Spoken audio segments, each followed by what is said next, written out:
Hi ಎಲ್ರಿಗೂ ನಮಸ್ಕಾರ. Welcome back to my channel. ಎಲ್ಲರೂ ಹೇಗಿದ್ದೀರಾ? ಐ ಹೋಪ್ ಎಲ್ಲರೂ ಚೆನ್ನಾಗಿದ್ದೀರಾ ಅಂತ ಅಂದ್ಕೊತಾ ಇದ್ದೀನಿ. ಸೊ ಯಾರೆಲ್ಲ ನನ್ನ ಚಾನಲ್ನ ಫಸ್ಟ್ ಟೈಮ್ ನೋಡ್ತಾ ಇದ್ದೀರಾ, ಪ್ಲೀಸ್ ಸಬ್ಸ್ಕ್ರೈಬ್ ಮಾಡಿಕೊಂಡು ನೋಡಿ. ಇವತ್ತು ನಾನು ಏನು ಟಾಪಿಕ್ನ ತೊಗೊಂಬಂದಿದ್ದೀನಿ ಅಂತ ಎಲ್ರಿಗೂ ಕೂಡ ತಮ್ನೇಲ್ನ ನೋಡಿ ಗೊತ್ತಾಗಿದೆ. ಆದರೂ ಕೂಡ ನಾನೊಂದು ಸಲ ಹೇಳ್ತಾ ಇದ್ದೀನಿ. ಸೊ ಪ್ರೆಗ್ನೆನ್ಸಿಯಲ್ಲಿ ಇದ್ದಾಗ ಕಂಡುಬರುವಂತಹ ಗಂಡು ಮಗುವಿನ ಲಕ್ಷಣಗಳು ನನಗೆ ಏನೇನಿತ್ತೋ ಅದನ್ನು ನಾನು ನಿಮ್ಮ ಹತ್ರ ಶೇರ್ ಮಾಡ್ಕೊತಾ ಇದ್ದೀನಿ. ಎಲ್ರಿಗೂ ಕೂಡ ಇದೇ ಥರ ಇರುತ್ತೆ ಅಂತ ಏನಿಲ್ಲ. ಒಟ್ಟಿನಲ್ಲಿ ಜಾಸ್ತಿ ಒಂದು 75 to 80% ಜನಗಳಿಗೆ ಇದೇ ಥರನೇ ಸಿಮ್ಟಮ್ಸ್ ಕೂಡ ಇರುತ್ತೆ. ಸೊ ಅದರಿಂದ ನಾನು ನಿಮಗೆ ಹೇಳ್ತಾ ಇದ್ದೀನಿ. ಫಸ್ಟ್ ಒನ್ ಏನಪ್ಪ ಅಂತ ಅಂದರೆ, ಇವಾಗ ಕತ್ತಿನ ಸುತ್ತ ಫುಲ್ಲು ಬ್ಲ್ಯಾಕ್ ಆಗಿರುತ್ತೆ. ಫುಲ್ಲು ಕಪ್ಪಾಗಿತ್ತು ನನಗಂತೂ ಕತ್ತಿನ ಸುತ್ತ. ಆಮೇಲೆ ನಮ್ಮ ಕಲರ್ ಕೂಡ ಅಷ್ಟೇ ಫುಲ್ ಡಿಮ್ ಆಗಿ ನಾವು ಕೂಡ ಸ್ವಲ್ಪ ಬ್ಲ್ಯಾಕ್ ಆಗಿರ್ತೀವಿ.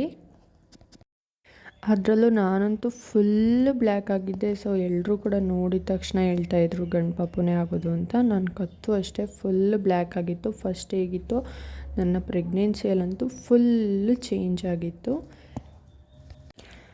ನೆಕ್ಸ್ಟ್ ಹೇಳೋದಾದರೆ, ಹೊಟ್ಟೆ ಮೇಲೆ ಬ್ಲ್ಯಾಕ್ ಅಥವಾ ಬ್ರೌನ್ ಕಲರ್ ಲೈನ್ ಬೀಳುತ್ತೆ. ಅದು ನನಗೂ ಕೂಡ ಅಷ್ಟೇ. ಒಕ್ಕಲು ಭಾಗದಿಂದ ಮೇಲೆ ಕೆಳಗಡೆ ಎರಡೂ ಸೈಡು ಕೂಡ ಲೈನ್ ಬಿದ್ದಿರುತ್ತೆ ಬ್ಲ್ಯಾಕ್ ಕಲರಲ್ಲಿ. ನೀವು ನೋಡ್ತಾ ಇರ್ಬೋದು ಫೋಟೋದಲ್ಲಿ ಇದೇ ಥರ ಬಿದ್ದಿರುತ್ತೆ.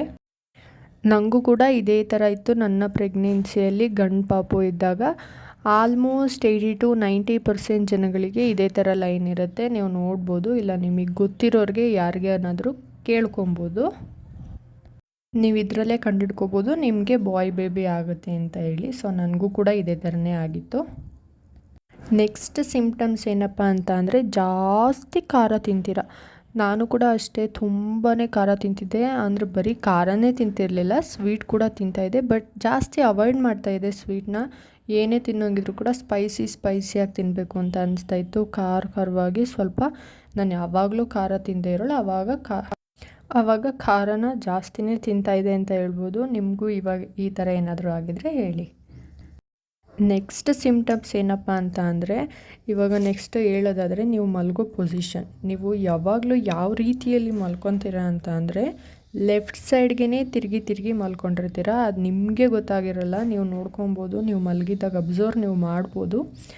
ಜಾಸ್ತಿ ಲೆಫ್ಟ್ ಸೈಡ್ಗೆ ತಿರುಗಿ ಮಲಗಿರ್ತೀರ. ನಾನು ಅಷ್ಟೇ, ನನಗೆ ಗೊತ್ತಿಲ್ಲದಲೇ ನಾನು ಯಾವಾಗಲೂ ಫುಲ್ ಪ್ರೆಗ್ನೆನ್ಸಿಯಲ್ಲೇ ನಾನು ಜಾಸ್ತಿ ಲೆಫ್ಟ್ ಸೈಡ್ಗೆ ಮಲಗಿರೋದು. ಏನಾದರೂ ಮಲಗಿ ನೋವು ಬಂತು ಅಂತ ಅಂದರೆ ಲೆಫ್ಟ್ ಸೈಡು, ಆಮೇಲೆ ರೈಟ್ ಸೈಡ್ ತಿರುಗ್ತಿದ್ದೆ. ನೀವು ಅಷ್ಟೇ ಒಂದು ಸಲ ಅಬ್ಸರ್ವ್ ಮಾಡಿ ನೋಡಿ. ನೆಕ್ಸ್ಟ್ ಒಂದು ನೋಡೋದಾದರೆ, ಮುಖದಲ್ಲಿ ಪಿಂಪಲ್ಸ್ಗಳು ಜಾಸ್ತಿ ಬರ್ತಾಯಿತ್ತು. ಮುಖದಲ್ಲಿ ಅಂತ ಅಂದರೆ ನನಗೆ ಆವಾಗ್ಲೂ ಹಣೆ ಮೇಲೇ ಜಾಸ್ತಿ ಪಿಂಪಲ್ಸ್ ಸಣ್ಣದಾಗಿ ಬರ್ತಾಯಿದ್ದಿದ್ದು. ಮುಖದಲ್ಲಿ ಆವಾಗವಾಗ ಒಂದೊಂದು ಪಿಂಪಲ್ ಬರುತ್ತೆ ಹೋಗುತ್ತೆ ಈ ಥರ ಆಗ್ತಾಯಿದ್ರು ಕೂಡ ಅದು ಬಾಯ್ ಬೇಬಿ ಸಿಮ್ಟಮ್ಸ್. ಆಮೇಲೆ ಹೊಟ್ಟೆ ಹಸಿವು ಊಟದ ವಿಷಯಕ್ಕೆ ಬಂತು ಅಂತ ಅಂದರೆ, ನನಗಂತೂ ಸಿಕ್ಕಾಬಟ್ಟೆ ಹೊಟ್ಟೆ ಹಸಿವಿತ್ತು. ನಾನು ಯಾವಾಗಲೂ ತಿಂತಾನೆ ಇರ್ತಾಯಿದ್ದೆ. ಹೆಂಗಪ್ಪ ಅಂತ ಅಂದರೆ, ಬೆಳಗ್ಗೆ ಎದ್ದಿದ ತಕ್ಷಣ ಮನೇಲಿ ಬೀಟ್ರೋಟ್ ಜ್ಯೂಸ್ ರೆಡಿಯಾಗಿರೋದು. ನಾನು ಎದ್ದೇಳೋದ್ರೊಳಗಡೆ ಎದ್ದಿದ ತಕ್ಷಣ ಒಂದು ಗ್ಲಾಸ್ ಬೀಟ್ರೋಟ್ ಜ್ಯೂಸ್ ಕುಡ್ದು ಆಮೇಲೆ ಮನೆಯಲ್ಲಿ ಏನು ತಿಂಡಿ ಮಾಡಿರ್ತಾರೋ ಮಾಮೂಲಿ ಅದೇ ತಿಂಡಿ ಒಂದು 8:30 9 ಗಂಟೆಗೆಲ್ಲ ತಿಂತಾಯಿದ್ದೆ. ನೆಕ್ಸ್ಟ್ ಮತ್ತೆ 11 ಗಂಟೆ 11:15 ಟೈಮ್ಗೆಲ್ಲ ಮತ್ತೆ ಒಂದು ಗ್ಲಾಸ್ ಹಾಲು ಕುಡಿತಾಯಿದ್ದೆ. ನೆಕ್ಸ್ಟ್ ಮಾಮೂಲಿ ಮಧ್ಯಾಹ್ನ ಟೈಮ್ ಊಟದ ಜೊತೆಗೆ ಕಂಪಲ್ಸರಿ ಒಂದೊಂದು ಮೊಟ್ಟೆ ಅಂತೂ ಕೊಡ್ತಿದ್ರು. ಮೊಟ್ಟೆ ತಿಂತಾಯಿದ್ದೆ. ಮತ್ತು ಸಂಜೆ ಟೈಮ್ ಏನಾದರೂ ಸರಿ ತಿಂತಾಯಿರ್ತಿದ್ದೆ. ಸೊ ನೀವು ಕೂಡ ಅಷ್ಟೇ ಹೆಲ್ತಿ ಫುಡ್ಸ್ನ ಜಾಸ್ತಿ ತೊಗೊಳ್ಳೋದ್ರಿಂದ ನಿಮ್ಮ ಪಾಪುಗೆ ನಿಮಗೆ ಇಬ್ರಿಗೂ ಕೂಡ ಡೆಲಿವರಿ ಟೈಮ್ನಲ್ಲಿ ತುಂಬಾ ಹೆಲ್ಪ್ ಆಗುತ್ತೆ. ಇದನ್ನು ನೀವು ಕೂಡ ಯೂಸ್ ಮಾಡ್ಕೊಬೋದು. ನೆಕ್ಸ್ಟ್ ಹೇಳೋದಾದರೆ, ಗರ್ಲ್ ಬೇಬಿಗೆ ಹೊಟ್ಟೆ ಮುಂದೆ ಬಂದಿರುತ್ತೆ ರೌಂಡ್ ಶೇಪಲ್ಲಿ ಇರುತ್ತೆ. ಅದೇ ಥರ ನೀವು ನೋಡೋದಾದರೆ, ನಿಮಗೆ ಹೊಟ್ಟೆನಲ್ಲಿ ಏನಾದರೂ ಬಾಯ್ ಬೇಬಿ ಇದ್ದರೆ ಈ ಥರ ರೌಂಡ್ ಶೇಪಲ್ಲಿ ಇರೋದಿಲ್ಲ, ಒಂಥರ ಓವ್ಯಲ್ ಶೇಪಲ್ಲಿರುತ್ತೆ. ಮೊಟ್ಟೆ ಆಕಾರದಲ್ಲಿ ನಿಮ್ಮ ಹೊಟ್ಟೆ ಇರುತ್ತೆ.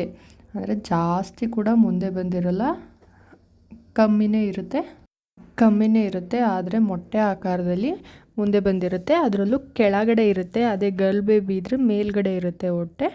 ನಿಮಗೂ ಕೂಡ ಯಾವ ಥರ ಇದೆ ಅಂತ ನೀವು ನೋಡ್ಕೋಬೋದು. ಗಂಡು ಪಾಪು ಹೊಟ್ಟೆಲಿ ಏನಾದರೂ ಇತ್ತು ಅಂತ ಅಂದರೆ ನಿಮಗೆ ಹೊಟ್ಟೆ ಜಾಸ್ತಿ ಕಾಣಿಸೋದಿಲ್ಲ. 7 ತಿಂಗಳಾದರೂ ಕೂಡ ನನಗೂ ಕೂಡ ಹೊಟ್ಟೆ ಸ್ವಲ್ಪನೂ ಇದೆ ಅಂತಲೇ ಅನ್ನಿಸ್ತಿರಲಿಲ್ಲ, ಅಷ್ಟು ಲೈಟಾಗಿ ಇತ್ತು.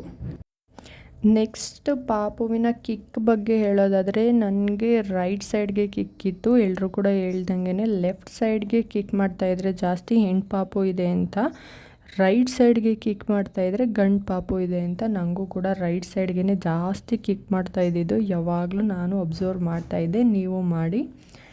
ಇನ್ನು ನೋಡೋದಾದರೆ ಲಾಸ್ಟ್ ಒನ್ನು ನಿಮಗೆ ಜಾಸ್ತಿ ಮೂಡ್ ಸ್ವಿಂಗ್ಸ್ ಇರುತ್ತೆ. ಮೂಡ್ ಸ್ವಿಂಗ್ಸ್ ಅಂತ ಅಂದರೆ ಸಡನ್ನಾಗಿ ಕೋಪ ಬರೋದು, ಸಡನ್ನಾಗಿ ಬೇಜಾರಾಗೋದು, ಇಲ್ಲ ಒಂದೊಂದು ಟೈಮ್ ಹ್ಯಾಪಿಯಾಗಿರ್ತೀರ, ಒಂದೊಂದು ಸಲ ಸಡನ್ನಾಗಿ ತುಂಬ ಅಂದರೆ ತುಂಬಾ ಕೋಪ ಬರುತ್ತೆ ಒಬ್ಬೊಬ್ಬರ ಮೇಲೆ. ಈ ಥರ ಆಗ್ತಾಯಿರುತ್ತೆ, ನನಗೂ ಕೂಡ ಇದೇ ಥರ ಆಗ್ತಾಯಿತ್ತು. ಸೊ ಈ ವಿಡಿಯೋ ನಿಮಗೇನಾದರೂ ಇಷ್ಟ ಆಗಿದರೆ ಪ್ಲೀಸ್ ದಯವಿಟ್ಟು ಒಂದು ಲೈಕ್ ಕೊಡಿ ಮತ್ತು ಸಬ್ಸ್ಕ್ರೈಬ್ ಮಾಡ್ಕೊಳ್ಳೋದನ್ನ ಮರಿಬೇಡಿ. Thank you.